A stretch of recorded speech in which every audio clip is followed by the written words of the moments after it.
Welcome back to Clash of Cultures. Today we're going to be previewing the Colorado versus Oregon game this week. Both teams 3-0, top 20 teams. Obviously, Colorado is a big-time underdog, 21-point dog in this game. Hopefully it's a good game. I obviously know who I'm picking in this game, but I just hope it's a good one. But, Dad, who do you think is going to win this game, and kind of how do you see it playing out? Well, I think I'll save my pick, my actual score prediction for the live show. So please tune into the live show Tomorrow. But this is a big game, and I don't think so much for Oregon, but more for Colorado. This will prove validity. While I'll tell you guys, I think Colorado is going to struggle, especially in Oregon. Really, if they can kind of keep pace, if they can make this a game, right? Stephen mentioned the 21-point dog they are. If they can keep this to within a touchdown and even possibly pull off a win, I think this will give validity to Colorado. This will give validity to Coach Sanders, Coach Prime, as a college football head coach and the things that he's doing there. I think we've seen a little piece of that with the TCU win, but this will really cement that as this is a team that in the Pac-12 is going to make some noise. And when you see Colorado in your schedule, that is no longer an easy win. So yeah, I obviously Oregon comes in a very heavy favorite, and I think that's just because they're the known commodity in terms of winning these types of games. So this is really our opportunity to see what Colorado is under the lights with a really good team. Like I said, in the TCU game, they had lost a lot of pieces, and I'm not knocking what Colorado did there at all, but TCU legitimately lost a lot of pieces from the team that went to the national championship the year before. If they beat this Oregon team, I think then you got to start talking about them as potential playoff contenders. What's your thoughts? So, obviously, I've been on record talking about the Colorado team as a hater. Just to kind of give a backstory, though. Obviously, you're 3-0, but I personally don't think they're the number 18 team in the country. I don't think they should be that high. The 3 wins they have aren't impressive to me.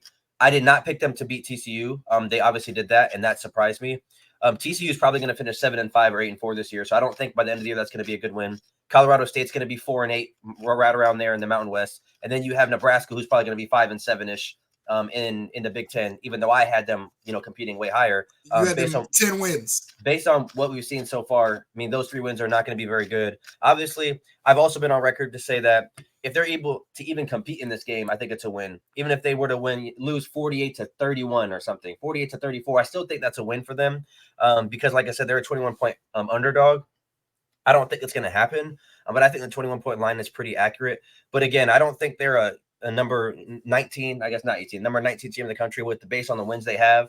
I think there's other teams that are behind them who should be ranked higher than them because they have better wins. Again, not to knock Colorado, but that's just the reality of the situation. They beat Colorado State in double overtime, and that team was 3-9 last year, and they're winless this year. So it's hard to kind of give a lot of credit to a game like that. I get a lot of media attention and stuff, but we're going to find out a lot about this, about this game. I found out a lot about this team in this game. I will say this, though. The only thing, you could call me a hater, the only thing I don't like is the given excuse or the built-in excuse of, well, we're not supposed to win this game anyways. But my only problem with that is you can't beat a team like Colorado State that you were supposed to win by 25 points and then get hyped up in the media, do all this wrist flashing and everything, then lose to Oregon, and now you want to be humble. They haven't lost to Oregon. No, but I'm saying if they lose to Oregon, you can't all of a sudden say, well, we weren't supposed to be here anyways. We already, exceeded expectation because you've already brought so much attention to yourself. Travis Hunter with the Monday Night Show, Deion Sanders going on with Taylor Rooks and doing all this extra stuff. You can't lose and then play like the little brother card at that point because you built yourself up to be that contender. You built up Travis Hunter to be a Heisman, Shadur to be a Heisman contender. So I think even if you do lose this game, if it's close, I'm still going to give them a respect. If they win, it's obviously going to be way, way different looking at Colorado because then they're a real threat to win the Pac-12. I don't think that's going to happen. I would say my keys to victory for Colorado before I turn the floor back over to you. Well, I got a quick question. Uh-huh. Do you think that this Colorado team is better than Texas Tech?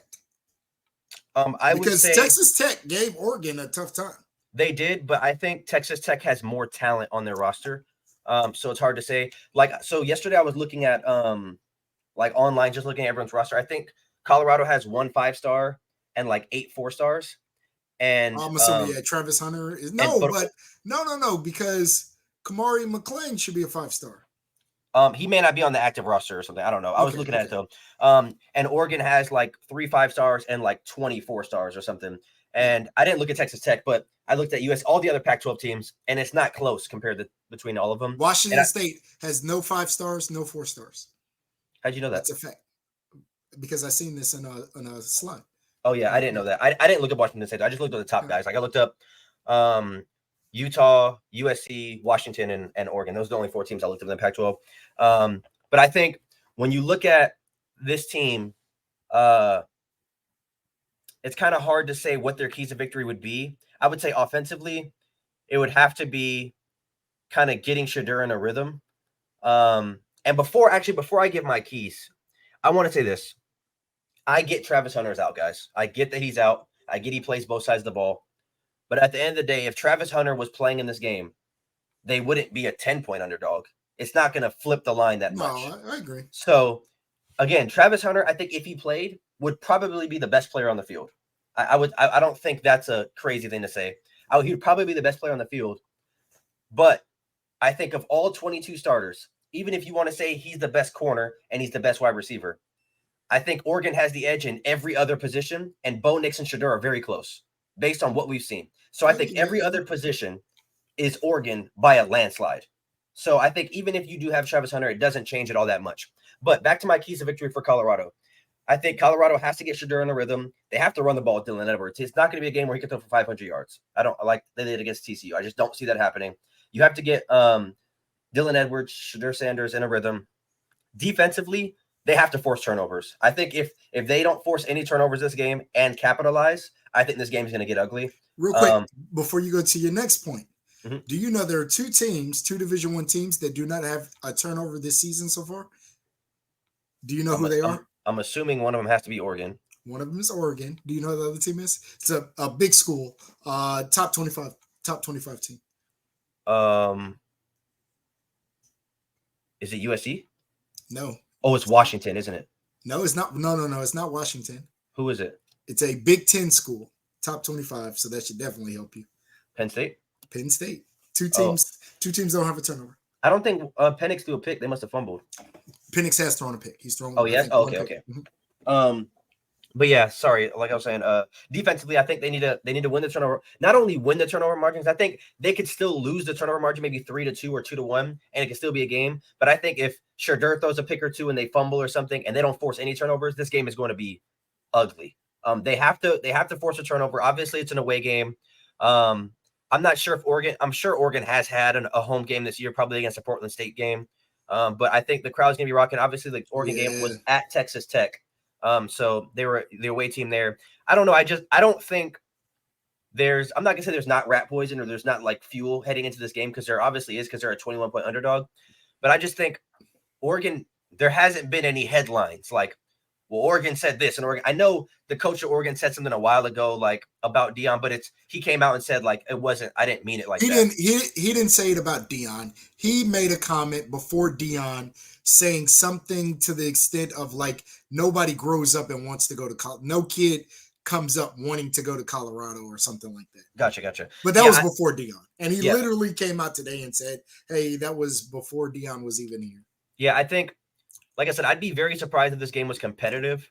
I think it would be good for college football, obviously. I mean, if Colorado was to win this game, I think they would. If they win this game, they'd probably be in the top 10, to be honest. And I think at that point they would earn whatever rank they get, unless it's number 1 or something crazy. But I think they would earn whatever rank they get. I think Oregon is a good team, obviously. I will say this, though. I think, obviously, they play Oregon, but I fully expect that USC game to be ugly. I don't think there's anything that Colorado can do to win that game unless they look amazing in this game, even with losing. Because there's a lot there, and I'll talk about the US. We'll definitely talk about that game next week. What is your keys to victory for Colorado, though? Let me say this. My concern for Oregon is their defense. The keys are simply that. You said you don't think Shedeur can throw for 500. And again, I'm using the number 500 loosely. Yeah. If Colorado's the win, Shador has to have an amazing game. I don't think this run game is it for Colorado. I don't think they can rely on this run game. Similar to Texas Tech, though, Texas Tech was, and that's why I asked the question. Texas Tech was able to pass the ball on Oregon. Colorado is going to have to do the same thing to be able to win this game. They're going to have to win, to me, in a shootout. Now, I agree with your point that they're going to need a turnover or something big on defense to, again, be in this game. But I think, and I don't want to say their advantage, the biggest thing they're going to have to take advantage of is and I don't want to say bad Oregon defense, but an Oregon defense that has been known to have lapses. Shador is going to have to, like I said, if you tell me right now Shador has 200 yards, I'm going to tell you that Oregon's probably won by 30. Shador is going to have a 300, possibly 400-yard game for Colorado to remain or upset Oregon in this game. Plus, they're going to have a turnover or two. They're going to have to get a lucky bounce. I don't think this is a David versus Goliath game, but I think this is a big favorite versus a team that, again, like you said, we're trying to figure out what they really are. Like you, I think for college football, this game needs to be good. And just like you said, I think college football absolutely erupts if Colorado wins this game. I think if Colorado wins this game, for the next week, all we're going to hear is that Colorado's going to win the national championship. But it's going to be tough because I probably would have felt much better going into this game before the Colorado State game. Colorado State, again, like you mentioned, a team that's probably going to go 4-8, was thrashing that Colorado defense. And they were getting pressure on Shador. Shador's had I think he's taken 15 sacks already this season. So that is very concerning because out of all the teams they've played, and I think you mentioned this, Oregon on defense by far has the best players. Now, obviously, defense is a cohesive effort, but Oregon, in terms of star talent, definitely has the best players. So if you've been sacked 15 times playing against teams like Nebraska and TCU, which again isn't a powerhouse, and Colorado State, what's going to happen when you play Oregon, a team that traditionally pulls 4- and 5-star kids, who again, and I don't want to say makeshift, but it is really kind of taking on this makeshift line that you put together. I think realistically, I think Shador is going to be running for his life all game. I think this Colorado offensive line is really going to struggle. I don't think they're going to be able to run the ball at all. I think Shador is going to make some plays, but I wouldn't be surprised if he's not sacked 6-7 times. And that's really the difference in this game. I think the Oregon offense is going to be the Oregon offense. Like I said, if Colorado State was able to move the ball on this Colorado defense, I think Oregon's going to be able to move the ball quite easily. But what Colorado has been able to do in return is move the ball, and I think they're going to have a hard time against that Oregon defense. Like I said, with Shador taking 15 sacks against teams that are not Oregon. Yeah, I think so. To kind of move over to the Oregon side, I think their keys to victory offensively is to run the ball. I think if they can get Bucky Irving going, make Shiloh Sanders, the rest of those DBs kind of come down a bit, then they hit him over the top with Franklin, the speedster, another speedster on the other side. I forget his name, but if they're able to kind of bring everybody down and win the one-on-one matchups on the outside, especially with Travis Hunter not there, I think they have the edge there. And then defensively, like you said, I think they're going to pressure Shador. I think that's going to be the key for them. I don't think they're really concerned about the run game. And that's why I said I think Colorado needs to kind of try to establish the run, because if you're going to be one-dimensional like you were against TCU, I'm sorry, but that's not going to win you the game against Oregon. It's just not going to win you the game. I don't see a situation where, like I said, Shador could throw for 400 or 500 yards and out-duel Bo Nix, because Oregon has more weapons. I'm not saying that Bo Nix is far better quarterback than Shador. That's not what I'm saying. I think it's very close based on what we've seen. But I don't think the talent, the tools are close, especially without Hunter. I think without Hunter, Bo Nix's toolbox is a little bit deeper than Shador's is.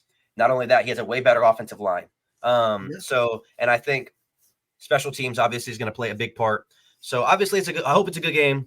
But I mean, we'll see. Hopefully it's not a 21-point blowout. I know this is going to be one of the games I watched in the 12:30 window. I know that I think Alabama plays at the same time, if I'm not mistaken. Because I know Ohio I don't State know is what time that game is. Ohio State's a late game. yeah, and then there's one more other game during The this time Clemson period. Florida State game is early. Ohio State. I would assume there's it's that 3 Alabama. games. There's Colorado, Oregon, Utah, UCLA, Alabama, Ole Miss. So all of those games are at the same time. So 3 good games. Obviously, I would assume that most people are going to be watching this one just because how much attention Colorado's been getting. Alabama fans probably won't be, but hopefully it's a good game. Nonetheless, if you guys have watched all the way to this point in the video, please do us a favor, like, comment, subscribe, hit that notification bell. We drop college football content every single day. Tomorrow's our live show. It's going to be at 5 o'clock Pacific, 8 o'clock Eastern. Going to be previewing all of this week's matchups. Going to be a little bit longer show than normal. Obviously, there's a lot of good games to talk about. So please, if you haven't been with us actually live, come say what's up. Come give us your opinions and takes. Join the Pick'em in the Discord. The link's in the description below. And like I said, be sure to subscribe. We're giving away that signed Heisman jersey once we hit 1,000 subscribers. It's been really fun. We cannot wait for this week of football. We've been looking forward to week 4 for a while now. So it's going to be a good time. Again, at the live show, we're going to talk more about it. But we appreciate you guys, and we'll see you tomorrow at the live show. Peace out.